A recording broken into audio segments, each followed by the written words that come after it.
আসসালামু আলাইকুম রহমতুল্লাহি ওয়া বারাকাতুহু। আলহামদুলিল্লাহ, আজকে আমরা শুরু করতে যাচ্ছি আমাদের জনপ্রিয় সিরিজ সবার জন্য কোরআন শিক্ষা সিরিজের পঞ্চম দরস। আর আমরা সবার জন্য কোরআন শিক্ষা সিরিজের পঞ্চম দরসটি শুরু করতে যাচ্ছি সূরাতুল কাফিরুন এর মাধ্যমে। সূরাতুল কাফিরুন আমরা অনেকেই মুখস্থ জানি এবং নামাজের মধ্যেও তেলাওয়াত করি। তো আমরা যদি অনুবাদ, তরজমা সবকিছু জেনে আমরা যদি তেলাওয়াতটা করতে পারি, অনেক বেশি ভালো হবে আমাদের জন্য। আর আমাদের এই সিরিজের সবচেয়ে বড় টার্গেট যেহেতু আরবি ভাষা, কোরআন শরীফের সূরাগুলো, আয়াতগুলো শুদ্ধ করা, সহজ তরজমা তাফসীর শিখা এবং আরবি ভাষার উপর মৌলিক দক্ষতা অর্জন করা, আমরা চেষ্টা করব সহজে এই বিষয়গুলো উপস্থাপন করার জন্য। তো সূরাতুল কাফিরুন এটা গুরুত্বপূর্ণ একটা সূরা। অর্থাৎ রাসূলুল্লাহ সাল্লাল্লাহু আলাইহি সাল্লাম যখন মক্কার মধ্যে দ্বীনের দাওয়াত দিচ্ছিলেন, তো প্রথমে কাফেররা অনেক ষড়যন্ত্র করছে রাসূল সাল্লাল্লাহু আলাইহি সাল্লামকে দমায়ে দেওয়ার জন্য, বিভিন্ন ভাবে চক্রান্ত করছে, ষড়যন্ত্র করছে। কিন্তু তারা যখন দেখলো যে না, রাসূলুল্লাহ সাল্লাল্লাহু আলাইহি সাল্লামের দ্বীনের দাওয়াকে কোনোভাবেই দমানো যাচ্ছে না, দমানো যাবে না। কারণ যারা রাসূলুল্লাহ সাল্লাল্লাহু আলাইহি সাল্লামের কথা মানতেছেন তারা আর ফিরে আসতেছে না, তাদেরকে অত্যাচার করে, জুলুম নির্যাতন করে শহীদ করে দেওয়া হচ্ছে। অর্থাৎ তারা জীবন দিয়ে দিবে কিন্তু দিন ছাড়বে না। যেমন হযরত সুমাইয়া রাদিয়াল্লাহু তাআলা আনহুকে বর্ষার মাধ্যমে আঘাত করে শহীদ করে দেওয়া হলো, তার পরিবারকে শেষ করে দেওয়া হলো, এরপরও তিনি দিন ছাড়তেছেন না। সবার মধ্যে এমন স্পিরিট, কি করা যায় তাহলে? আবার দিন দিন রাসূলুল্লাহ সাল্লাল্লাহু আলাইহি সাল্লামের অনুসারীর সংখ্যা বৃদ্ধি পাচ্ছে। তো এখন কি করা যায়? কাফেররা অনেক অনেক ভাবে ভাবছে যে কি করা যায়, এর সমাধান কি হতে পারে। তারা কোন রকমের সমাধান না পেয়ে তারা একটা 50-50 চান্স নেওয়ার চেষ্টা করলো রাসূলুল্লাহ সাল্লাল্লাহু আলাইহি সাল্লামের সাথে। তারা কিন্তু এটা বাধ্য হয়ে করতেছিল, সহজে করতেছিল না, মেনে নিতে চাইছিল না। তো তারা, যারা মক্কার লিডাররা আছে, তারা কয়েকজন বসে পরামর্শ করলো যে আমরা যেহেতু কোনোভাবেই তার সাথে পেরে উঠতেছি না, তো এক কাজ করা যায়, তার সাথে আমরা ডিবেটে না গিয়ে, তার সাথে আমরা দ্বন্দ্বে না জড়িয়ে একটা সমঝোতা আসা যায় কিনা। সমঝোতাটা কি দেখেন, এখনকার যে সময়, এই সময়ের সাথে তৎকালীন সময়ের মিলটা আমরা খুঁজে বের করার চেষ্টা করব। সমঝোতা কি? তারা বসে পরামর্শ করলো যে আমরা এক কাজ করি, আমরা রাসূল সাল্লাল্লাহু আলাইহি সাল্লামকে প্রস্তাব করি যে আমাদের মধ্যে দ্বন্দ্বের দরকার নাই, আসেন আপনি আপনার দিন মানেন, আমরা আমাদের দিন মানি, সাথে সাথে আমাদের মধ্যে একটা সম্পর্ক বজায় রাখার জন্য আমরা একটা কাজ করি যে কিছুদিন আমরা আপনার দিন মানবো আর আপনি কিছুদিন আমাদের দিন মানবেন। অর্থাৎ কিছুদিন আপনি আমাদের সাথে মূর্তি পূজা করবেন, আগুনের পূজা করবেন, মূর্তিকে সাজদা করবেন, আর আমরা কিছুদিন নামাজ পড়বো আপনার সাথে, আপনার রবের ইবাদত করবো। একটা হাস্যকর একটা প্রস্তাব তারা দিল। কারণ তাদের যে কাজ কর্ম, এটার তো কোনো ভিত্তি নেই। হ্যাঁ, এটা শয়তানের কাজ।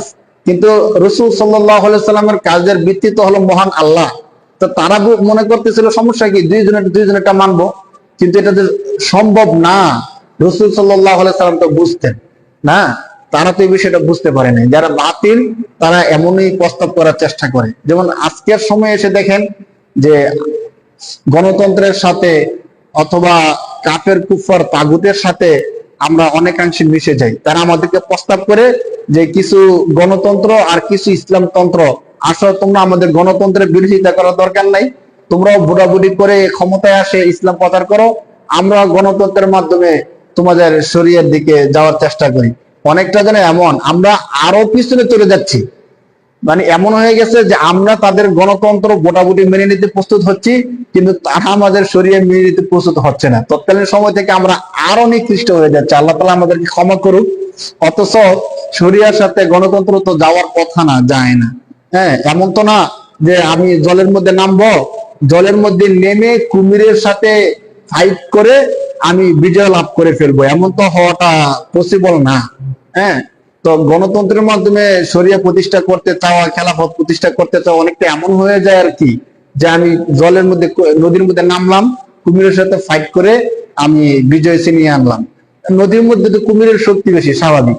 তো গণতন্ত্রের মধ্যে যেহেতু এটা তাদের প্রণয়ন করা, তাদের একটা ফাঁদ, তো তাদের শক্তি ক্ষমতা বেশি থাকবে, এটাই স্বাভাবিক।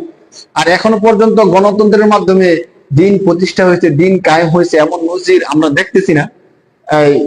মুরসির ইতিহাস আমরা জানি অনেকাংশে, তো এর নজিরও নাই। বাকি গণতন্ত্রের ভিন্ন পন্থায় শরিয়া প্রতিষ্ঠা করা যায়, আফগানিস্তানের একটা জ্বলন্ত প্রমাণ। আল্লাহ তাআলা আমাদেরকে বোঝার তৌফিক দান করুক। সবাই চেষ্টা করতেছে, যে যেভাবে চেষ্টা করার চেষ্টা করতেছে। বাকি আমরা যেন এই বিষয়টা মনে রাখি যে গণতন্ত্র দিন প্রতিষ্ঠার পন্থা না। যদিও সাময়িকভাবে কেউ কেউ করতেছেন বিভিন্ন উপমা অথবা বিভিন্ন ব্যাখ্যার মাধ্যমে, কিন্তু অবশ্যই আমাদেরকে মনে রাখতে হবে যে খেলাফত শরিয়া আমাদের চূড়ান্ত সিদ্ধান্ত। তো তারাই এই প্রস্তাবটা করছিল যে আসুন 50-50 চান্স নেই, হ্যাঁ আপনি কিছুদিন করেন আমাদের ইবাদত, আমরা কিছুদিন আপনার ইবাদত করি। তো আল্লাহ রাসূল সাল্লাল্লাহু আলাইহি ওয়াসাল্লাম দেখতেছেন তারা বলে কি, তখন আল্লাহ তাআলা সাথে সাথে সূরা নাযিল করে দিয়ে বলেন যে রাসূল এটা সম্ভব না, আপনি তাদেরকে জানায় দেন যে এটা কোনোভাবেই সম্ভব না। তোমরা বলতেছো আমার রবের ইবাদত করবা, কিন্তু সত্যিকার আমার রবের ইবাদত তোমরা করবা না। তোমরা হয়তো আমাকে দেখানোর জন্য, লোক দেখানোর জন্য কিছুদিন আসবা, হ্যাঁ নামাজের মতো ভান করবা, কিন্তু তোমরা ইবাদত করবা না। তখন আল্লাহ তাআলা সূরা নাজিল করছেন সূরাতুল কাফিরুন। সরাসরি কাফেরদেরকে অ্যাটাক করে লক্ষ্য করেই আল্লাহ তাআলা এই সূরা নাজিল করে বলতেছেন যে হে নবী আপনি তাদের জবাবটা দিয়ে দিন, দেরি করবেন না। কুল, কুল অর্থ হে নবী আপনি বলুন। আল কওলু ক্বালা ইয়াকুলু মাসদার থেকে বলা, নাসরা ইয়ানসুরু। কুল ইয়া আইয়ুহাল কাফিরুন, কুল ইয়া আইয়ুহাল কাফিরুন। আল্লাহ তাআলা সরাসরি কাফেরদেরকে লক্ষ্য করে বলতেছেন, যেহেতু কাফেররা রাসূল সাল্লাল্লাহু আলাইহি সাল্লামকে এই প্রস্তাবটা দিয়েছে। তো আল্লাহ তাআলা বলতেছেন যে হে নবী আপনি কাফেরদেরকে বলে দেন কুল ইয়া আইয়ুহাল কাফিরুন।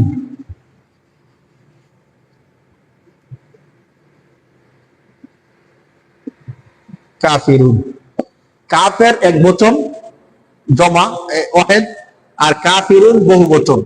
হ্যাঁ আরবিতে বলা হয় জমা, প্লুরাল যাকে আমরা বলি। তাহলে কাফিরুন এটা হলো ইসিম, নাউন, নাম। তাহলে আরবিতে কি ইসিম বলা হয়।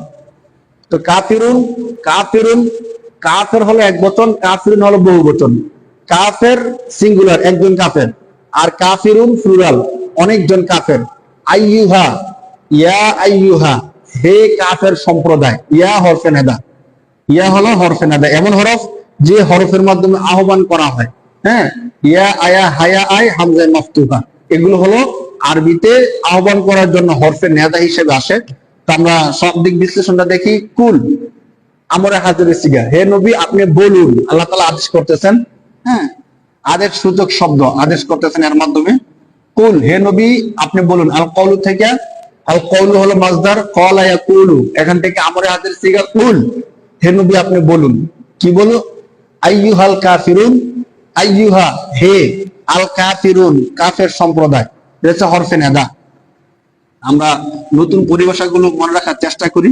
হরফে নেদা, তাহলে হরফে নেদার শব্দটা আমরা বললাম। কুল হে নবী আপনি বলুন। আইয়ুহাল কাফিরুন হে কাফের সম্প্রদায়, সরাসরি কাফের সম্প্রদায়কে লক্ষ্য করে আল্লাহ তাআলা আদেশ করতেছেন যে হে নবী আপনি কাফেরদের সাথে চোখে চোখ রেখে কথা বলুন। এই তারা যে প্রস্তাব করছে তাদের এই প্রস্তাবকে কোনোভাবেই মেনে নেওয়া যায় না, তারাও মানবে না, আর আপনার দ্বারা তো কোনোভাবেই এই প্রস্তাব মেনে নেওয়া সম্ভব হবে না। একটা মুমিন তো কোনোভাবেই তাদের মূর্তি ইত্যাদি অসার জিনিসের পূজা করতে পারে না। কুল ইয়া আইয়ুহাল কাফিরুন হে নবী আপনি কাফের সম্প্রদায়কে বলে দিন। কি বলে দিন? লা আ'বুদু। এর আগে আমরা বলছিলাম, যারা আমাদের আগের দরজগুলো দেখছেন তারা বুঝতে পারবেন যে আমরা বলছিলাম যে লা এই শব্দটা যেখানে আসবে সেখানে না করার জন্য আসে, নেতিবাচক শব্দ হয়ে যায়, না বুদুক শব্দ হয়ে যায়। লা আ'বুদু, হে নবী আপনি বলে দেন লা আ'বুদু। আ'বুদু এটা হলো ওয়াহিদ মুতাকাল্লিমের সিগা। আ'বুদু আমি ইবাদত করি না, ভার্ব ক্রিয়া, আ'বুদু ইবাদত করা। হ্যাঁ আল ইবাদাতু ইবাদত করা। তাহলে আ'বুদু আমি ইবাদত করি, লা না। তাহলে লা আ'বুদু আমি ইবাদত করি না, এটা হালের সিগা যাকে আমরা বর্তমান কাল বুঝায়। লা আ'বুদু আমি ইবাদত করি না। কার ইবাদত আমি করি না? মা ইসমে মৌসুল যাদের ইবাদত, লা আ'বুদু মা তা'বুদুন। তা'বুদুনা এই সূরার একটা বৈশিষ্ট্য হলো একই শব্দ বারবার আসবে। যদি আমরা প্রথম আয়াতটা একটু ভালো করে খেয়াল করি, পরবর্তী আয়াতের অনুবাদ আমরা নিজে নিজে শিখে ফেলতে পারবো। মা যাদের ইসমে মৌসুল তাবুদুন, তোমরা ইবাদত করো। আবাদা ইয়াবুদু, আল ইবাদাতু ইবাদত করা, তাবুদুন তোমরা ইবাদত করো, মুজারের সিগা।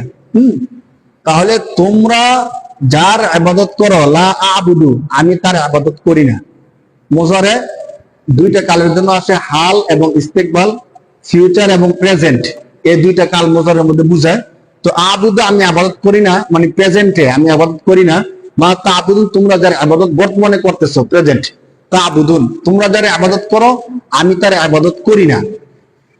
একবার স্পষ্ট করে আল্লাহ তাআলা, আল্লাহর রাসূল সাল্লাল্লাহু আলাইহি সাল্লাম আল্লাহ তাআলার কথাটাকে এখানে তুলে ধরছেন, লা আবুদু, অথবা আমি ইবাদত করতে পারি না, আমি ইবাদত করব না, লা আবুদু মা তা'বুদুন।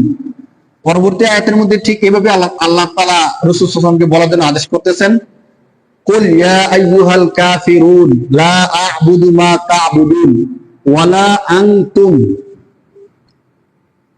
ওয়ালা আনতুম ওয়ালা আনতুম আবিদুনা। এই দেখেন আবিদুন, তা'বুদু, আবুদু একই জিনিস থেকে আসছে ইবাদত। ওয়ালা আনতুম আবিদুনা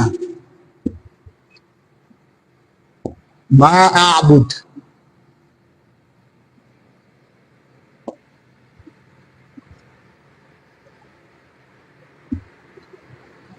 ওয়ালা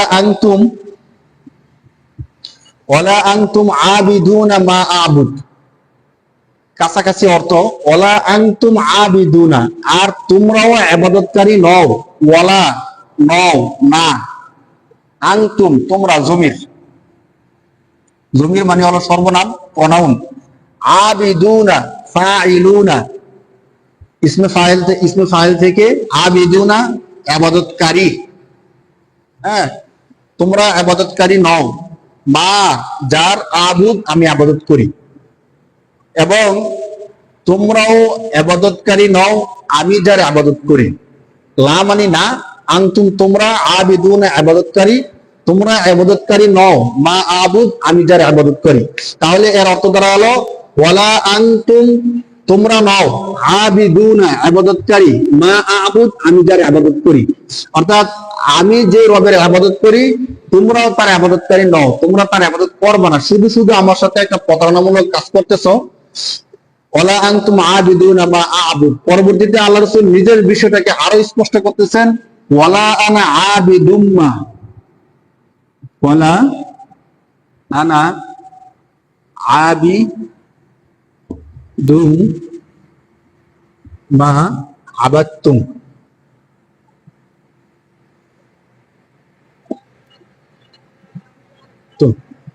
তাহলে ওয়ালা আনা আবিদুম মা আবাদতুম,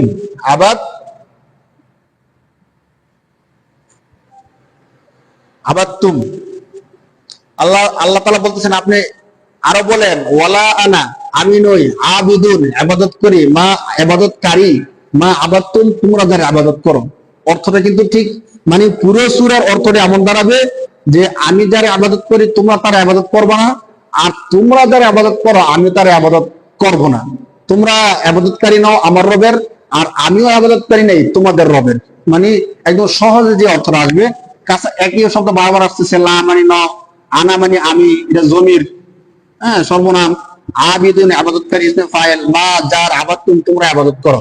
তাহলে তোমরা যার ইবাদত করো আমিও তার ইবাদতকারী নই, আমিও তার ইবাদত করব না, আমার দ্বারাও তারা তোমাদের রবের ইবাদত করা সম্ভব না। আবার হুবহু শব্দ আসতেছে, ওয়ালা আনতুম আবিদুনা, ওয়ালা আনতুম আবিদুনা মা আ'বুদ, মা আ'বুদ। যে ওয়ালা আনতুম আর তোমরাও নও, আবিদুনা ইবাদতকারী, আয়াতটা প্রথমে আগে একবার গেছিল। তো ওয়ালা আনতুম আবিদুনা তোমরাও ইবাদতকারী নও, মা আ'বুদ আমি যার ইবাদতকারী, আমি যার ইবাদত করি। মা সে মৌসুল, যার, আ'বুদ আমি ইবাদত করি। ওয়াহিদ মুতাকাল্লিমের সিগা, মুজারে থেকে প্রেজেন্টের সিগা আর কি। তাহলে ওয়ালা আনতুম আবিদুনা মা আ'বুদ, আর তোমরা ইবাদতকারী নও, আমি যারা ইবাদত করি। সর্বশেষ আয়াতের মধ্যে আল্লাহ রাসূল সাল্লাল্লাহু আলাইহি ওয়াসাল্লাম কাফেরদেরকে বলতেছেন যে লাকুম দীনুকুম, লাকুম দীনুকুম, লাকুম দীনুকুম ওয়ালিয়া দীন।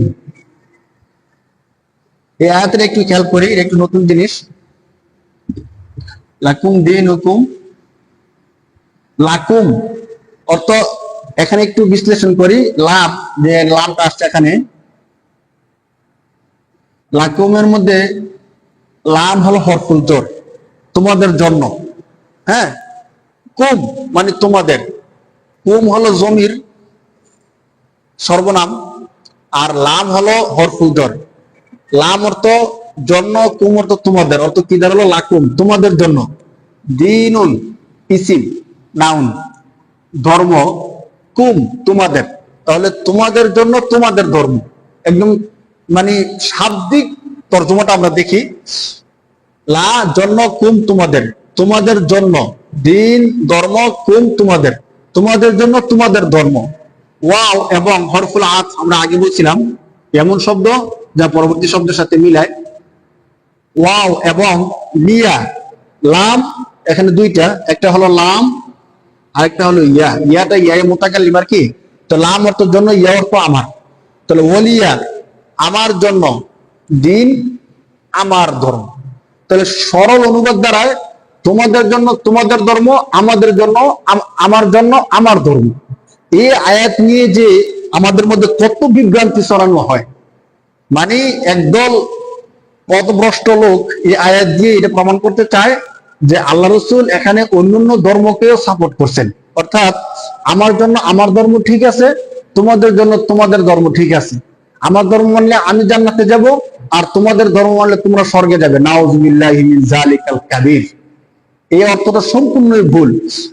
যদি কোনো ব্যক্তি এই কথা মনে করে যে মুসলমানদের জন্য আমাদের এই ইসলাম ধর্ম ঠিক আছে আর বাকি অন্যদের জন্য তাদের ধর্ম ঠিক আছে, তারা তাদের মতো মুক্তি পাবে, তাহলে তার ঈমান থাকবে না। কারণ আল্লাহ তাআলার কাছে গ্রহণযোগ্য ধর্ম একমাত্র ইসলাম। আল্লাহ তাআলা স্পষ্ট বলছেন, ইন্নাদ দীন ইনদাল্লাহিল ইসলাম, কেবলমাত্র আল্লাহর কাছে গ্রহণযোগ্য ধর্ম হলো ইসলাম। ইসলাম ছাড়া অন্য কোনো ধর্ম কোনোভাবে গ্রহণযোগ্য না। তাহলে এই আয়াতের মধ্যে আল্লাহ রসুল কি তাদের ধর্মকে সাপোর্ট করলেন? না, সাপোর্ট করলেন না। তারা যে একটা কৌশল অবলম্বন করার চেষ্টা করছে, 50-50 চান্স, মানে আমাদের ধর্ম আমরা মানবো, আপনার ধর্ম মানবো, আপনিও আপনার ধর্ম মানবেন, আমাদের ধর্ম মানবেন। তো আল্লাহ রসুল বুঝেছেন যে না, এটা কোনোভাবেই সম্ভব না, আমি তোমাদের ধর্ম মানবো আর তোমরাও আমার ধর্ম মানবা না। তোমরা যে কাজটা করতেছ, তোমরা যদি আমার ধর্মে না আসো তাহলে তোমাদের কাজ তোমরা করো, তোমাদের কাজের সাথে একাত্মতা পোষণ করা আমার দ্বারা সম্ভব না। এই বিষয়টা এই আয়াতের মধ্যে আল্লাহ রাসূল বলতেছেন যে আমি যে ধর্মের মধ্যে আছি এই ধর্মের মধ্যে আমি 100% অটল থাকবো, তোমাদের ধর্মের সাথে আমি একত্রতা পোষণ করব, আমার দ্বারা এটা সম্ভব না। তোমরা যদি আমার ধর্ম না মানো, তোমাদের ধর্ম নিয়ে তোমরা থাকতে পারো, ঠিক আছে। তো এই আয়াত দ্বারা এমন প্রমাণ করা যে আল্লাহ রাসূল অন্যান্য ধর্মগুলোকে সাপোর্ট করছে, এই বিষয়টা না। বরং তারা যে প্রস্তাব দিছে এই প্রস্তাবের বিপক্ষে গিয়ে আল্লাহ রাসূল এই কথাটা বলতেছেন যে তোমরা যদি আমার ধর্ম না মানো, তোমাদের ধর্ম নিয়ে তোমরা পড়ে থাকো, এটা তোমাদের বিষয়, কিন্তু আমার দ্বারা তোমাদের ধর্মের একাত্মতা পোষণ করা, মূর্তি পূজা অগ্নি পূজার সাথে একমত হওয়া, এটা আমার দ্বারা কোনোভাবে সম্ভব না। তাহলে সূরাটা আমরা একবার শুনি। কুল ইয়া আইয়ুহাল কাফিরুন, হে নবী আপনি কাফের সম্প্রদায়কে বলুন, লা আ'বুদু মা তা'বুদুন, তোমরা যার ইবাদত করো আমি তার ইবাদত করি না, আমি তার ইবাদত করব না।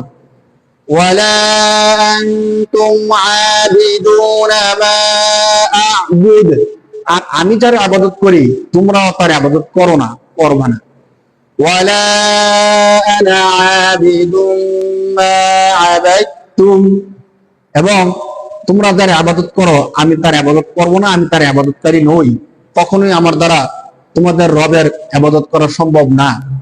ওয়ালা আনতুম আবিদুনা মা আ'বুদ, আর তোমরাও আমি যে রবের ইবাদত করি সে রবের ইবাদত তোমরাও করবে না। অতএব লাকুম দীনুকুম ওয়ালিয়া দীন, তোমাদের জন্য তোমাদের ধর্ম আর আমার জন্য আমার ধর্ম। তোমরা যদি আমার ধর্মকে নাই মানো তাহলে তোমরা তোমাদের বিষয়টা নিয়ে থাকো, কিন্তু আমার দ্বারা তোমাদের ধর্মকে সাপোর্ট করা কোনোভাবেই সম্ভব না। এ ছিল সূরাতুল কাফেরদের সাথে রাসূলুল্লাহ সাল্লাল্লাহু আলাইহি সাল্লামের স্পষ্ট সম্পর্ক সেট। এতদিন পর্যন্ত কাফেরদের সাথে যে সামান্য দূরতম সম্পর্ক ছিল, এই সম্পর্কটুকু এই সূরার মাধ্যমে বিচ্ছেদ করে দিয়েছেন। অতএব আমরা যারা রাসূলুল্লাহর উম্মাহ আছি, আমাদেরকে এই জিনিসটা বোঝা দরকার যে কাফেরদের সাথে লিয়াজু করব ততক্ষণ যতক্ষণ আমাদের দিন ধর্মের মধ্যে কোনো ক্ষতি আসবে না। কিন্তু যখন আমাদের ধর্মের মধ্যে ক্ষতি চলে আসবে, তখন তাদের সাথে আমাদের আর সম্পর্ক রাখার কোনো সুযোগ নাই।